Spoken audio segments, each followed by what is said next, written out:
E aí, pessoal, vamos começar aqui a nossa videoaula sobre Cinemática 2, né? Lembrando aí que a gente vai corrigir aqui uns exercícios sobre Cinemática 2, uns exercícios um pouco mais contextualizados, né? Que possa agregar um pouco mais de aprendizado aí, de valores físicos para nós. E aí, vamos aqui, só relembrando, né, que a gente está no nosso canal, Fisicando.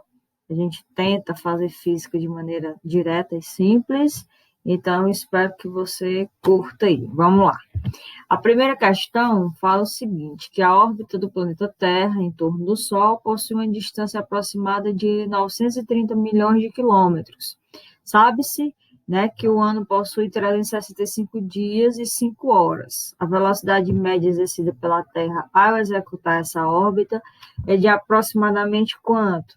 Então, a gente vai pegar aqui o que é pertinente na questão, né? O que é informação realmente importante, a gente tem aqui 930 milhões de quilômetros, a gente sabe que o tempo aqui é 365 dias e 5 horas, então o que é que a gente faz? A gente sabe que a nossa fórmula linda, maravilhosa da velocidade média é essa, ΔS sobre ΔT, espaço pelo tempo. O espaço, 930 milhões de quilômetros, é o nosso espaço. E o tempo é esse aqui, 365 dias e 5 horas. Mas a gente vai ter que fazer umas transformações aí, né? Transformando anos em horas, a gente vai ter os 365 dias vezes 24. Por quê? Porque um dia tem 24 horas. Então, fazendo essa multiplicação aqui, vai dar 8.760 horas, só que tem 5 horas aqui ainda pelo meio, né? Então, você soma mais 5, vai dar esse valor aqui em horas. Aí, agora, o que a gente faz? A gente coloca na nossa fórmula da velocidade média, então, 930 milhões, né, de quilômetros, dividido por 8.765 horas. Isso vai dar um valor aproximado de 106.103 quilômetros por hora. É a nossa velocidade média e tem A, lindo e maravilhoso aqui, ó. Tá aqui, item A. Beleza? Vamos para a próxima questão. A questão 2 diz que no dia 10 de setembro de 2008 foi inaugurado o mais potente acelerador de partículas já construído. O acelerador tem um anel considerado nessa questão como circular de 27 quilômetros de comprimento, no qual prótons são postos a girar em movimento uniforme. Movimento uniforme, informação importante, né, para a gente. Supondo que um dos prótons se mova em uma circunferência de 27 quilômetros, de comprimento, com velocidade de módulo igual a 240 mil quilômetros por segundo, calcule o número de voltas que esse próton dá no anel em 1 hora. Então, a gente já tem aqui, ó, o nosso espaço, ΔS. Vamos fazer aqui velocidade média, ΔS sobre ΔT. São questões mais elaboradas, mas vocês estão percebendo, né, que a nossa fórmula não está mudando muito, não. Mas ela, porque são questões mais contextualizadas, então a gente precisa interpretar melhor. Encontrando o ΔS, a gente vai ter o seguinte, ó. Aqui ele diz que o acelerador tem um anel, nessa questão ele é considerado circular, de comprimento 27 quilômetros, né, no qual prótons são postos a girar em movimento uniforme. Pede para supor que um dos prótons se mova em uma circunferência de 27 quilômetros de comprimento, com essa velocidade aqui de 240 quilômetros por segundo. Então, a gente está vendo aqui que essa velocidade é por segundo, né? Então, em um segundo, esses prótons aí, eles vão percorrer que espaço, né? Que ΔS é que eles vão percorrer, né? Então, a gente tem o seguinte, ó, 27 quilômetros aqui. Então, nós teremos aqui, né, 240 mil quilômetros aqui por segundo. Então, a gente vai ter aqui vezes 3.600, né, que vai dar é esse númerozinho aqui. Númerozinho não, né? Númerozão aqui. 864 milhões de quilômetros. E aí nós teremos, para encontrar o número de voltas, a gente vai ver o seguinte, que ele está dizendo aqui que uma volta são 27 quilômetros. Está aqui. Então, N voltas para essa quantidade de quilômetros aqui, né? Para 864 milhões de quilômetros. A gente multiplica isso cruzando, né? Multiplica esse por esse. Dividindo esse número aqui por 27, a gente vai ter exatamente os 32 milhões de voltas, que no caso aqui é o item D. Então, 32 milhões de voltas.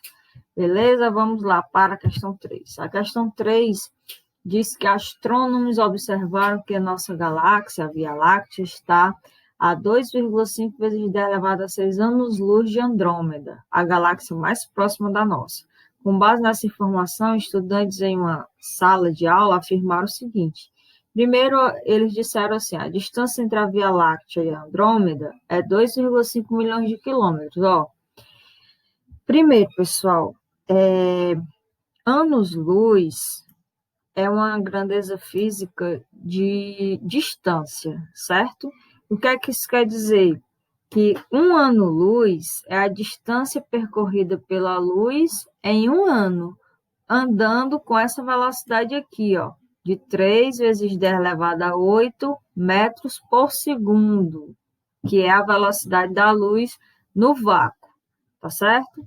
Então, a primeira coisa é entender que 2,5 milhões de anos-luz é a quantidade de anos que a luz demora para percorrer uma determinada distância.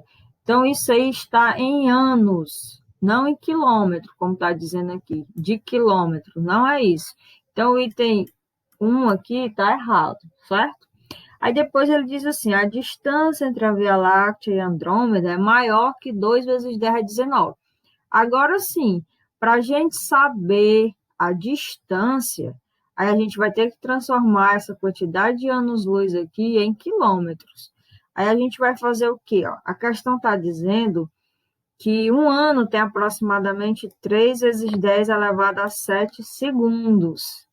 Então, se um ano tem 3 vezes 10 elevado a 7 segundos, 2,5 vezes 10 elevado a 6 anos vão ter quantos segundos? Aí a gente vai multiplicar cruzando também, regra de 3. Quando a gente multiplica isso cruzando, a gente vai ter o tempo igual a 7,5 vezes 10 elevado a 13 segundos. Multiplique cruzando. Tem a regrazinha da notação científica, né, que a gente já viu. Então, agora, com esse tempo, a gente vai encontrar o ΔS, que é a distância em quilômetros que eu quero descobrir da nossa galáxia até a Andrômeda. Então, a velocidade média é a velocidade da luz, 3 vezes 10 elevado a 8, que a questão já dá. Lembrando que está em metro por segundo. Mas o tempo que eu achei é em segundos também. Então, beleza, eu vou multiplicar essas duas grandezas aqui. Quando eu multiplico, eu vou achar, 22,5 vezes 10. Na multiplicação, a gente soma os expoentes. Então, 21. Colocando na regra da notação, pode ficar 22. Então, fica 2,25 vezes 10 elevado a 22, né? Passou um para cá, então eu somo no expoente. ΔS vai ser igual ao quê, então? Vai ser 2,25, porque eu estou transformando em quilômetro, porque a minha resposta aqui está em quilômetro. 1 quilômetro tem 1.000 metros.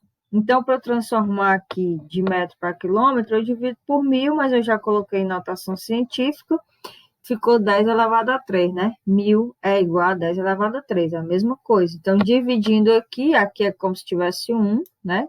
2,25 dividido por 1 é 2,25. Numa subtração, a gente faz o que com os expoentes? Subtrai, né? Uma divisão, quer dizer, a gente subtrai os expoentes. Então, 22 menos 3, 19. Então, a distância entre a Via Láctea e a Andrômeda é maior que 2 vezes 10 a 19? Porque deu 2,25 vezes 10 a 19, então é maior sim. Então, o item 2 está correto. O item 3 diz assim, A luz proveniente de Andrômeda leva 2,5 milhões de anos para chegar à Via Láctea? Exatamente. Quando a gente diz assim que uma galáxia, um planeta, enfim, está a não sei quantos anos-luz de outro, isso quer dizer que a luz demora exatamente aquela quantidade de anos para chegar nesse local. Então, 2,5 milhões de anos para chegar à Via Láctea, exatamente. É isso aí. Então, item E, 2 e 3 estão corretos. Vamos para a questão 4. A questão 4 diz que o submarino navega com velocidade constante, nivelado a 150 metros de profundidade, quando o capitão decide levar lentamente a embarcação à tona, sem, contudo, abandonar o movimento à frente.